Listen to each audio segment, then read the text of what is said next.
دا د 1945م کال د اگست 8مه ورځ وه. د جاپان په هیروشیما ښار کې د ګرمۍ موسم و. د سهار نږدې 8 بجې وې چې ماشومان ته په ښوونځیو کې د لومړی ساعت تدریس روان و.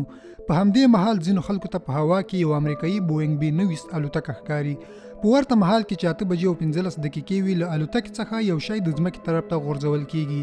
له لرې واټن څخه دا شی هیڅ داسې معلومېده نه چې دا به یو اتومي بم وي. تر 43 ثانیو پورې دا بم له هوا څخه د ځمکې په خوا روان و. تر دې وروسته د سترګو په رپ کې هر څه له منځه ولاړل.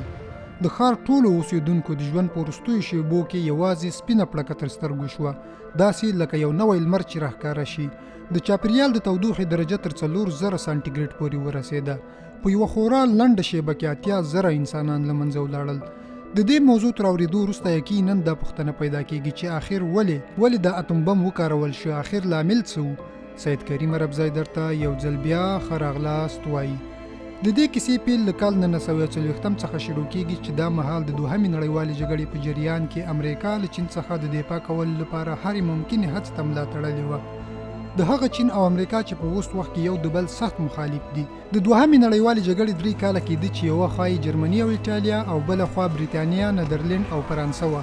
په دې جګړه کې د امریکا هیڅ برخه نه وه او امریکا غوښتل هم چې په دې جګړه کې هیڅ برخه ونه لري، ځکه امریکا ته په لومړنۍ نړیوالې جګړه کې د اوښتو زیانونو له امله امریکا نه غوښتل چې په اروپایي او اسیایي جګړو کې هر ډول لاس ولري.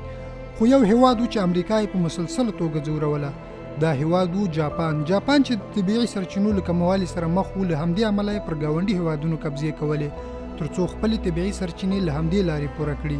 د کوریا، تایوان او چین په مختلفو ځایونو یې خپل هجوم کړی و. په آرام سمندر کې له جاپان سره لنډ فیلپین، مالیزیا او اندونیشیا ته هم د جاپان ارادې وې. خو ستونزه دا وه چې هغه وخت مالیزیا د برتانیا مستعمره وه او اندونیشیا د نیدرلند او فیلپین هیواد د امریکا مستعمر و. د دې هیوادونو پر نورو ځمکو د نیولو جاپان ته لویه ستونزه جوړولی شوه، ځکه د جاپان تر شا اصلا هټلر ولاړ و او هټلر چې د برتانیا او امریکا سخت دښمن و. د جاپان دې هڅو ته په کتو سره امریکا پر دې هیواد د تیلو بندیز ولګوو، په داسې حال کې چې جاپان 80% تیل له امریکا څخه ترلاسه کول. امریکا دا شرط وړاندې کړ چې جاپان باید له چین څخه خپل هجوم ټول کړي، موږ به بیرته د تیلو پروسه ورته پیل کړو، چې د جاپان لپاره دا خورا ستونزمنه پریکړه وه. یوه خوا که جاپان له چین څخه خپل هجوم راټولوو، نو ټولې نړۍ به داسې انګیرله چې جاپان د هټلر ملاتړ سربیره امریکا ته په ګونډو شو. له بلې خوا تیل و چې د کموالي له امله جاپان د مختلفو ستونزو سره مخ و. جاپان پریکړه وکړه چې خپل ځواکونه به له چین څخه ونه باسي، بلکې یو داسې پلان یې تطبیق کړ چې په اندونیشیا به هم حمله وکړي. خو دا کار دومره اسانه نه و، ځکه اندونیشیا د نیدرلند مستعمره وه چې دې هیواد ته تر رسیدو مخکې اړینه وه چې دوی لومړی په فیلپین باندې حمله وکړي. فیلپین چې دا مهال د امریکا مستعمر و، له همدې امله جاپان په دې ښه پوهېده چې کوم په فیلپین حمله وکړه، په جواب کې به د امریکا لخوا پر دوی د آرام سمندر له پرل هاربر امریکایي بیس څخه حمله وشي. د جاپان پوځي مشرانو دا پریکړه وکړه چې لومړی به د امریکا پر دې بیس داسې حمله کوو چې په بشپړ ډول له منځه ولاړ شي. همدا و چې جاپان د پرل هاربر بیس له منځه وړلو لپاره چمتووالی ونیو، چې 2 جنگي بیړۍ، 9 سبمرین، 10 تباه کوونکې جنگي بیړۍ او په حیرانتیا سره 414 بم غورځوونکې الوتکې وې. دا الوتکې د 6 الوتکو وړونکو بیړیو په واسطه د پرل هاربر بیس په خوا روانې کړې. بله خوا که پرل هاربر بیس ته وګورو، نو په دې بیس کې 8 جنگي بیړۍ، 50 د الوتکو ضدي بیړۍ، 4 سبمرین او 390 جنگي الوتکې وې. له امریکا سره په دې بیس کې بې حده سلاح او ځواکونه وو، یعنې دوی په اسانۍ سره کولی شول د جاپاني حملې مخنیوی وکړي. خو په داسې حال کې که چیرته دوی د حملې اړوند خبر ترلاسه کړی وای. خو جاپان ډېر هڅه کوله چې د دې حملې راز خفیه وساتي. همدارنګه له جاپان څخه وتلیو ځواکونو د 8000 کیلومتره واټن په وهلو سره د هاربر بیس ته 300 کیلومتره نږدې شول. دا هغه نقطه وه چې له همدې ځایه پر بیس د حملې لپاره الوتکې پورته کړې. دا د دوهم نړیوال جنگ تر ټولو لویه حمله وه چې تر اوسه امریکا پکې هیڅ برخه نه لرله. د 1940 کال د ډسمبر په 1 د سهار په 7:50 3:30 جاپاني الوتکو په پرل هاربر بیس حمله وکړه. امریکایان چې له دې حملې بیخي ناخبره وو، لکه قیامت چې ویني. د جاپاني الوتکو لومړی ګروپ په بیس د بمونو باران شروع کړ. دې بمبارویو تر 45 دقیقو هم داسې جریان درلود. تر دې وروسته الوتکې بیرته ولاړې. امریکایانو داسې وانګیرله چې بمبار ختم شو، خو برعکس له 10 دقیقو وروسته یو ځل بیا الوتکې راغلې او بمبارویو ته یې جریان ورکړ. هغه ځایونه چې په بیس کې لږ ډېر روغ معلومېدل، هغه یې هم له بمونو لاندې او تباه کړل. تر پوره 1 ساعت او 15 دقیقو پورې دوی بمباروي جریان درلود. د امریکا شل ویسلیس 8 جنگي بیړۍ له 300 څخه هم زیاتې الوتکې له منځه تللې وې. ځمکې اور او اسمان تورو لوګیو په سر اخیستی و. له 1 ساعت او 15 دقیقو بمباریو وروسته الوتکې بیرته ولاړې، خو دې حملې امریکا هم دوهمې نړیوالې جګړې ته دخیل کړه.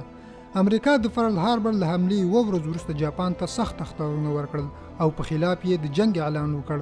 تر راتلونکو 3 میاشتو پورې امریکا د هاربر په بیس د بیا رغونې کارونه ترسره کړل چې ځینې کښتۍ له اوبو څخه تر راایستو وروسته ترمیم هم کړې. تر 4 میاشتو وروسته امریکا پر جاپان همغسې حمله وکړه څرنګه چې جاپان په پرل هاربر بیس کړې وه. د 1942 کال د اپریل په میاشت کې امریکا د جاپان په پایتخت توکیو باندې درنې بمبارۍ وکړې. دا د امریکا لخوا په دوهمې نړیوالې جګړې کې لومړۍ بمبارۍ وي، خو وروستۍ نه. تر راتلونکو 4 کلونو پورې د امریکا او جاپان د نښتو جریان درلود چې په دې نښتو کې امریکا پر جاپان یو څه برلاسی هم و.